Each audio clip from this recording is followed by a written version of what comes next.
Luann de Lesseps violated the divorce agreement on children's trust funds. It is not often that I can say shocking news when it comes to a reality star, but this year Luann de Lesseps is definitely making the best headlines. In the most interesting way.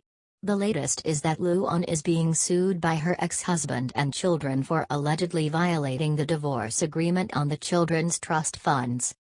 Luann and Count Alexander divorced in 2009 and, as part of the separation, she took possession of her house in Bridgehampton.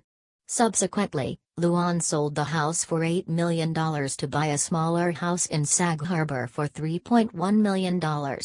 It always seemed that Luann had kept his finances together and accepted that he is no longer living a uber-rich lifestyle, unlike some of his divorced housewives from Real Housewives of New York, ahem, Sonia. Until now. According to the divorce decree, Luann was to establish a trust for Victoria and Noel financed with half the interest of the Bridgehampton house. Apparently she never did this. It seems that this could be a resolved issue within the family, but I suppose not. Page 6 reports that the lawsuit, filed in the Supreme Court of Suffolk County, occurred when Luann announced plans to buy a luxury home in upstate New York. To finance this, he threatened to use cash from the sale of his house in Sag Harbor, or simply mortgages it heavily.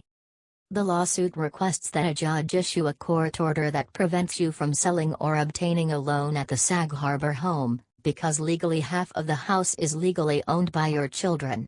TMZ says that children fear that they will never get their share of the proceeds from the sale, so they also want the judge to declare that Luann is in violation of the divorce.